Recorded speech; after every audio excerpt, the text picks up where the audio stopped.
BBOR Black Box Online Radio, coming to you from West Virginia. BlackBoxNid88 on Instagram for the bonus podcast. And welcome to BBOR, the home of true crime talk radio and your premier destination for unsolved mysteries, criminal psychology, and exploring the dark side of cyberspace. My name is Ned DeHaan, and I am your host, as well as the creator of AstroPsych 400 here on YouTube, and regular contributor to the Zodiac Killer channel. And a great way to support these shows is just by listening to some more content. But you can also go over to Amazon.com and have a look at the book Killer on a White Horse, written by me, Ned DeHaan. It is a novel, murder mystery, inspired by the Zodiac Manson connection, but it is indeed fictional. However, who doesn't love a good mystery? And there is always the Teespring page. Feel free to check out some of the merchandise. And remember, being weird is not a crime. Let the show begin. Okay, hello everybody. Today is Friday, another Anything Goes Friday. Welcome to the show. How's everybody doing? Just a couple of quick announcements and reminders before we truly begin. The first is that you are welcome to go through some of the links in the description box, and one of them is for BuyMeACoffee.com.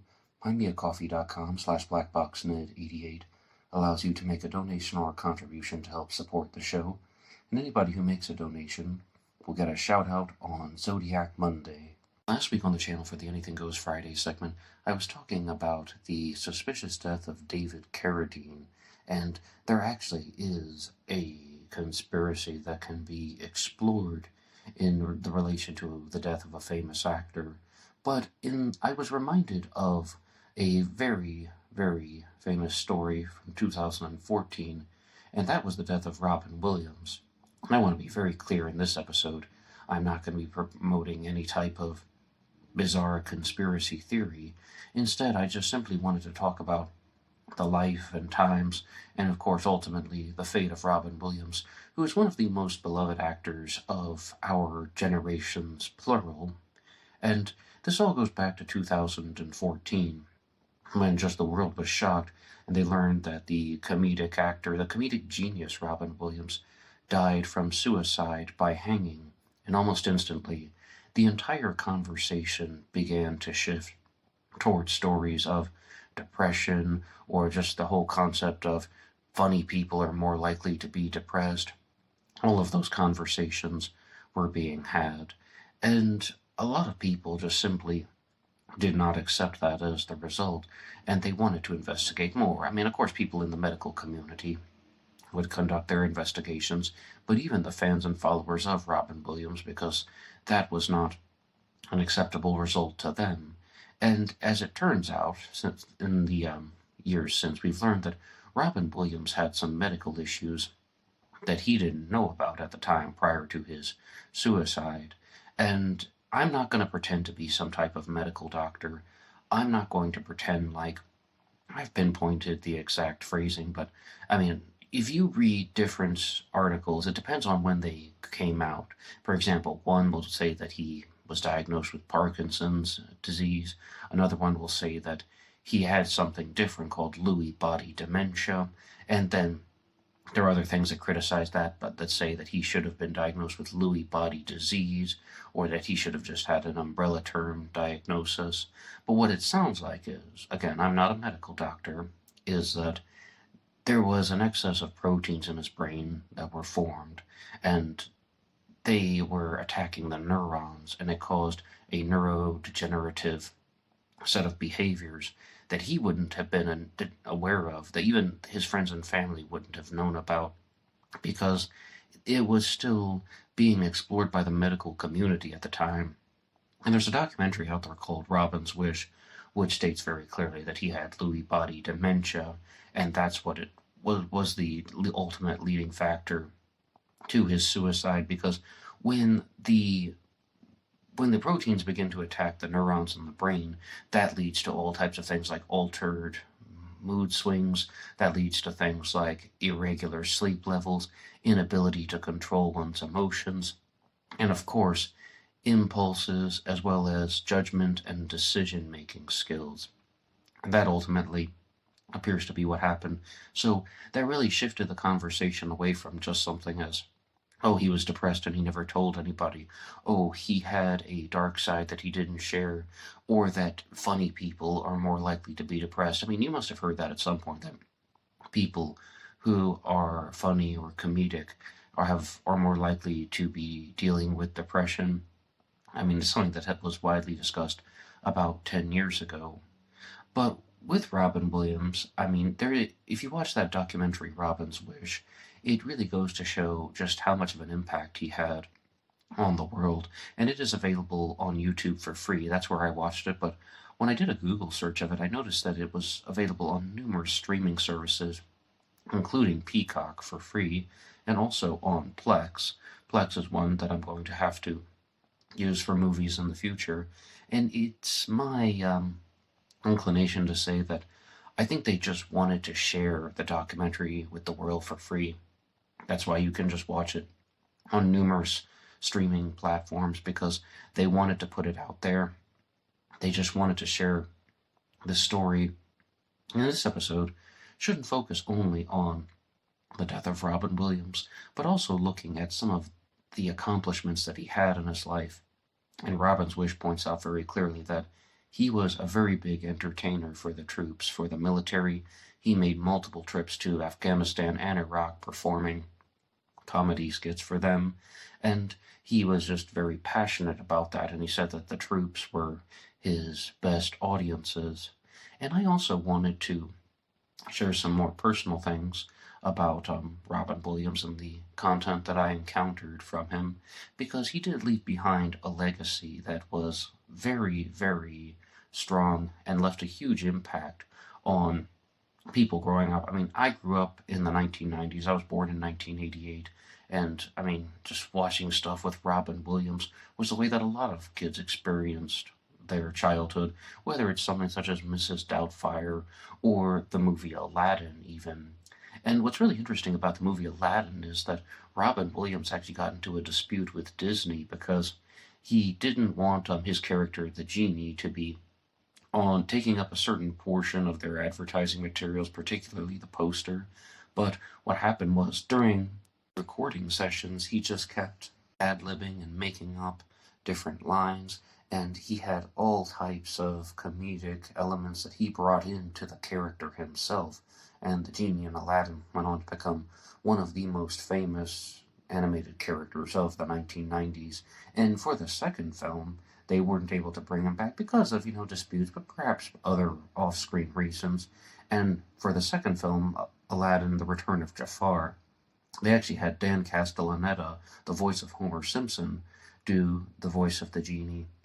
And that was just panned by the critics because he wasn't able to make up all of the comedic charms and ad-libs that Robin Williams was able to do.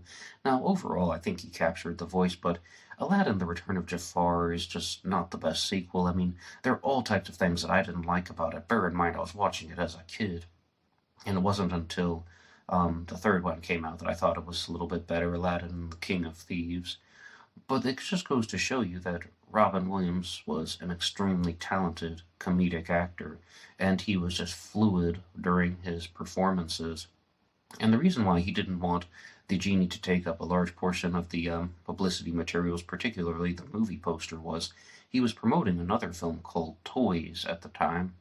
And Toys is actually something else that has been reviewed and hailed as one of his worst films, or not exactly that, but I mean, that it was also panned by the critics and people thought that it wasn't very good. But Robin Williams would go on to perform in Good Will Hunting, and that's ultimately what won him his Oscar. And he played the therapist to Matt Damon. Matt Damon and Ben Affleck both won Oscars for that film for screenwriting. And I love the movie Good Will Hunting.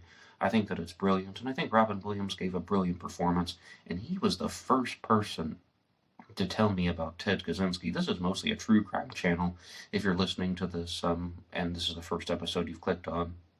And he tells the story of Ted Kaczynski, and the whole punchline at the end is that Ted Kaczynski was the Unabomber And that was how I first learned out about him, and I've done numerous episodes about Kaczynski here on this channel. I read the Unabomber Manifesto, as well as looking at Ted Kaczynski as a Zodiac killer suspect.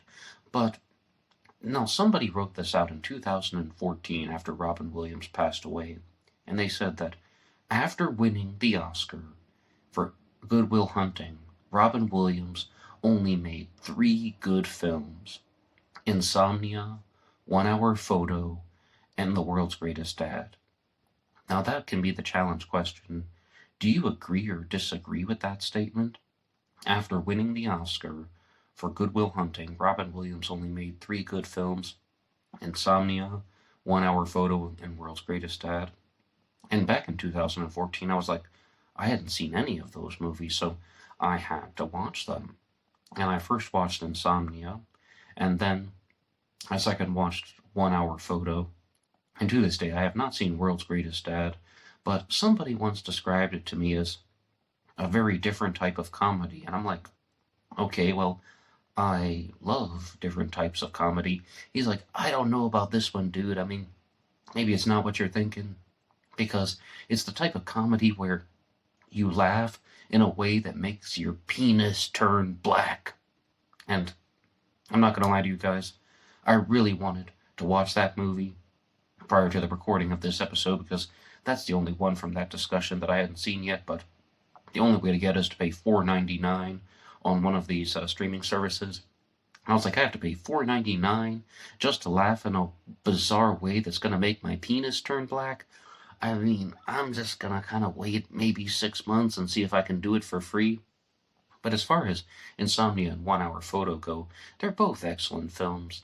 And if you read the reviews of Insomnia, it definitely got higher reviews than 1 Hour Photo. Not that everything's a competition, but it's about this philosophical struggle of good and evil and morality and making moral choices, and how within every person they have to make their own decisions and the battles that they would deal with emotionally.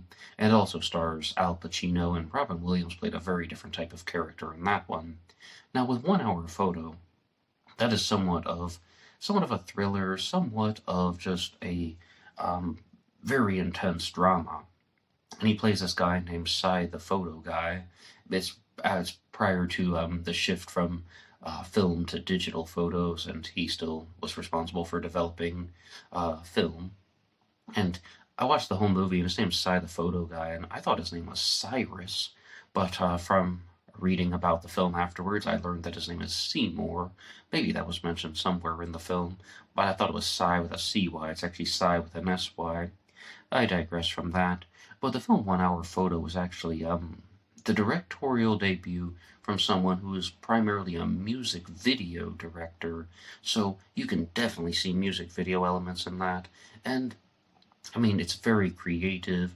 It's shot in a very engaging and empathetic way, where like you can kind of resonate with characters from all different sides, and also you can explore the descent into madness. Yes, both of those films were excellent, but Robin Williams perhaps did not have hits with everything that he did. One of them was A Merry Friggin' Christmas, and I think we watched that one back in 2015 or 16. We watched it the day after Thanksgiving because it was now the Christmas season.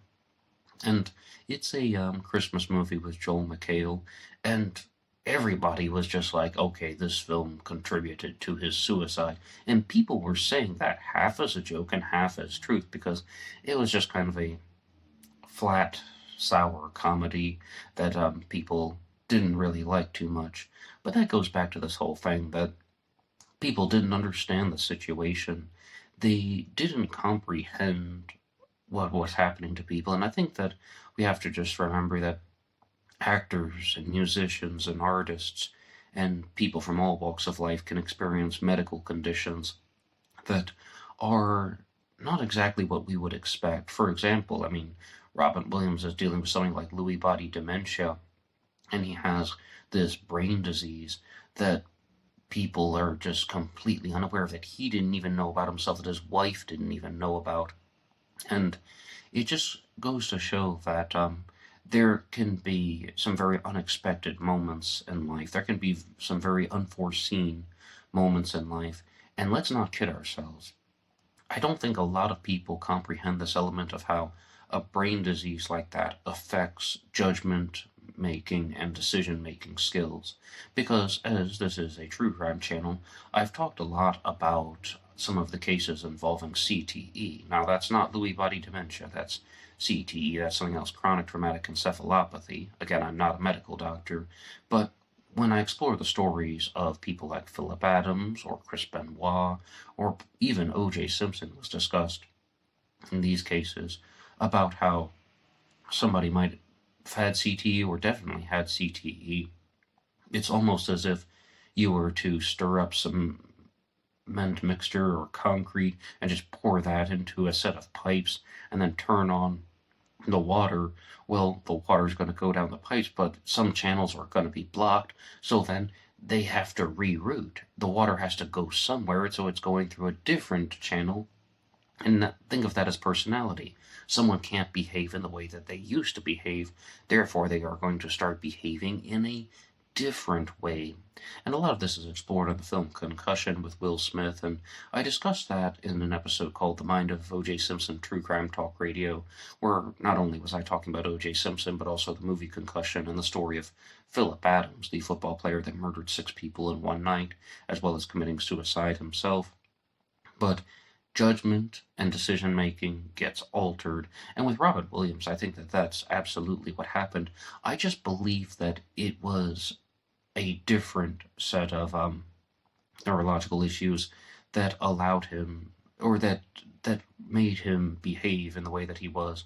But people noticed all types of bizarre behavior from Robin Williams from the beginning of his neurodecline, particularly that he had trouble sleeping, that he would just go from almost falling asleep to just talking in his wide-awake voice, and his wife even just said that it was a regular and consistent problem, and also that he was just becoming socially withdrawn in certain circumstances. But when he had his professional moments, he really put himself together.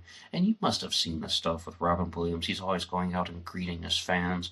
He's always trying to put on free performances for people. He's always trying to just be entertaining and funny and comedic. And here's something else, though. Back when I was first starting college in 2006, he did a live on Broadway special, and it was his stand-up, his one-man comedic act, pretty much a stand-up comedy act, and it was very risque, R-rated and all that. Everybody was talking about that. And my roommate actually said this, that when Robin Williams dies, you do not know how long his funeral procession is going to be, because he just had an impact on the lives of so many different people. And as I said, we grew up watching his movies, and after his passing, they found the house that was used to film Mrs. Doubtfire, and that just was surrounded with memorials and tributes and all types of efforts to pay homage to the life and times of Robin Williams. And let's not kid ourselves. Sometimes when comedic actors turn to the world of drama, it's not received that well. And Robin Williams deserves a certain amount of praise and credit for that, because Jim Carrey has been criticized horribly for his efforts to explore the world of drama, although he's been somewhat unfairly criticized. He did The Truman Show, which is an amazing movie, Eternal Sunshine of the Spotless Mind, and Jim Carrey also did a drama in the early 90s called Doing Time on Maple Drive, and I don't think a lot of people would remember that one. I watched it about 2 years ago, and it's a very entertaining, level-headed performance from Jim Carrey, and he plays this early 20s guy who is dealing with some type of either alcoholism or some type of alcohol-related problem. Very, very good performance because it's not over the top. And overall, I liked his movie Dark Crimes, which is one that he was, again, heavily criticized for. Everybody thought it was terrible, but because I explore true crime cases here on Black Box Online Radio, I found some value in it, and I even talked about it in The Mind of Serial Killers. That was the name of an episode I did, and I invite you to like and subscribe to follow along with these discussions. But Adam Sandler would be another actor that gets criticized a lot when he tries to enter into the world of drama. For example, he made the movie Reign Over Me with Don Cheadle, and that one wasn't very well received. But then he did the movie Uncut Gems, and that one was fairly entertaining while I was watching it, but then it's also just playing a character that's just very intense and just like always has his emotions at the top. So it's Robin Williams deserves a very strong amount of praise and credit for the drama films that he created, because it's not only Good Will Hunting, I mean, he also did the movie Patch Adams, which is a drama, but he's of course playing a doctor who's trying to make people laugh. It's the perfect role for him. And then I said Insomnia and 1 Hour Photo and these movies where he is playing a very serious character, and he was very good at that. And I just think that there needs to be a certain amount of recognition. But ultimately, I think that I would want to recommend the documentary Robin's Wish to you if you haven't seen it yet. It's available on Peacock, Plex, YouTube for free. And it just shares some inside pieces of information to the world of Robin Williams and the people who knew him most closely. And also, it just goes to show how many lives he impacted. He had an impact on an enormous amount of people. And sometimes we just have to recognize that there's more to life than we know, and we have a lot to learn. But that's all for me now. Thank you so much for listening to this episode. And you can respond to any of the criticisms I've made about films and comedic material, as well as the just life and times of Robin Williams. I would love to read your comments in the section down below. I would love to read any type of feedback that you have about this episode.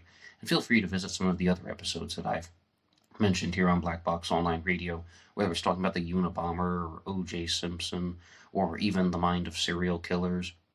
I would love to read anything that you have to say, and I'm curious what you guys would think. Anybody can write the show at blackboxonlineradio@aol.com. You can also get me on Facebook. My personal Facebook is in the description box. And there is always BlackBoxNed88 over on Instagram. And I will see you over there. Until next time.